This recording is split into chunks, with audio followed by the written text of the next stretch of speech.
Assalamualaikum warahmatullahi wabarakatuh.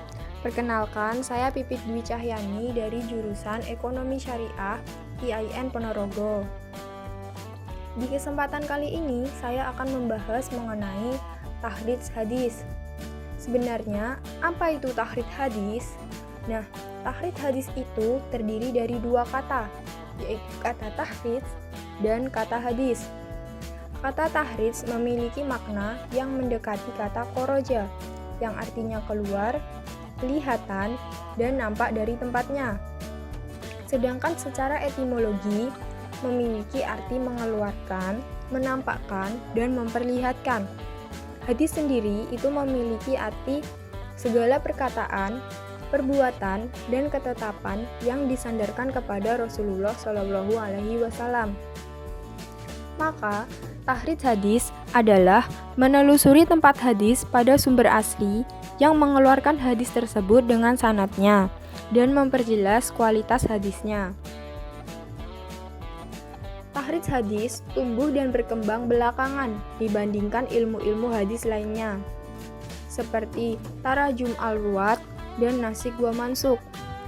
Padahal prakteknya sendiri itu sudah ada sejak awal perkembangan ulum al-hadis. Penelusuran dalam proses tahrid hadis bermuara kepada literatur atau kitab yang menyebutkan hadis beserta sanadnya yang dimiliki sendiri dan tersambung sampai Rasulullah. Literatur ini disebut sumber asli. Sumber asli adalah kitab hadis. Namun, ada juga literatur yang bukan kitab hadis, seperti Tarik al-Tabari dan Al-Um karya al-Syafi'i. Literatur non-hadis dapat dikategorikan sebagai sumber asli ketika ia menyebutkan hadis beserta sanadnya yang dimiliki sendiri oleh penulisnya. Perkembangannya pada masa sahabat hingga abad ke-5 Hijriah itu belum mengenal tahrits. Hal ini dikarenakan banyaknya hafalan dan luasnya wawasan mereka akan hadis.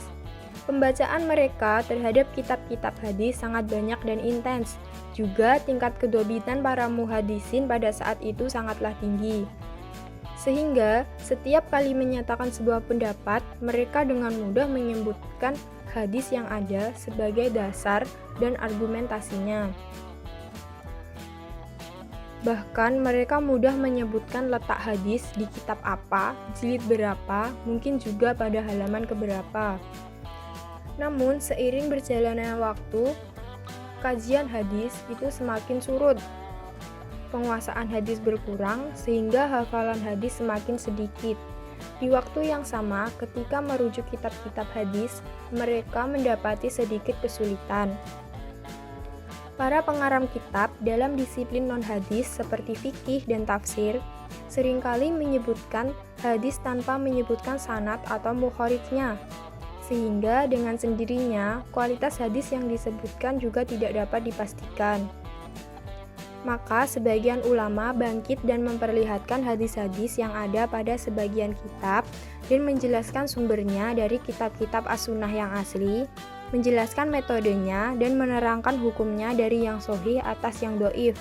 Lalu muncullah apa yang dinamakan dengan kutub al-tahrits. Metode tahrits. Metode tahrits ini ada 5. Yang pertama, metode indeks nama sahabatnya. Metode ini digunakan ketika nama perawi sahabatnya diketahui. Pengguna metode ini harus meyakini terlebih dahulu sosok sahabat yang meriwayatkan hadis yang akan ditahrits, untuk kemudian melakukan penelusuran hadis pada buku atau literatur metodologi penulisan hadisnya berdasarkan urutan nama-nama sahabat. Metode ini berlaku pada kitab-kitab musnad, mu'jam, dan atrof. Yang kedua adalah metode kata pertama dalam matan. Metode ini digunakan ketika kita mengetahui dengan pasti ungkapan awal dari matan hadis. Yang ketiga yaitu metode indeks kata. Metode ini digunakan dengan cara mencari kata-kata yang menjadi kata kunci dalam indeks hadis. Yang dimaksud dengan kata kunci adalah kata yang terdapat dalam matan hadis dan tidak banyak digunakan dalam ungkapan sehari-hari. Metode ini menggunakan al-mu'jam, al-mufahros, li al-alfaz, al-hadis yang disusun oleh sebuah tim yang beranggotakan pakar orientalis. Yang keempat, yaitu metode tematis hadis. Metode ini digunakan oleh orang yang memiliki cita rasa ilmiah yang memungkinkannya menentukan tema bagi hadis yang sedang dikaji. Sebagaimana kita ketahui, hadis memiliki kandungan berupa akidah, akhlak, prediksi, masa depan yang berdasarkan waktu, dan lain sebagainya. Yang kelima yaitu metode penelusuran berdasarkan kondisi matan atau sanad.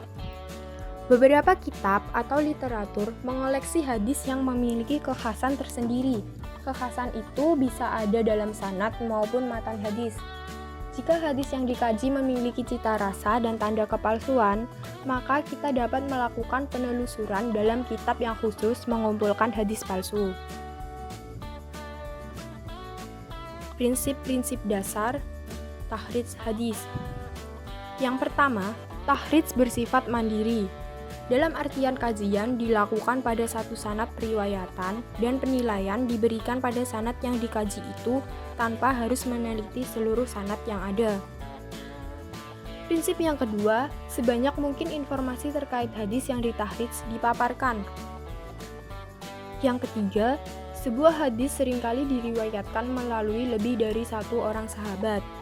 Ketika seseorang melakukan penahritan hadis dengan ketentuan bahwa hadis tersebut diriwayatkan oleh sahabat fulan. Prinsip yang keempat yaitu dalam penahritan perlu diperhatikan substansi matan hadis, variasi redaksional matan. Yang kelima, tahrij hadis dilakukan berdasarkan substansi matan hadisnya.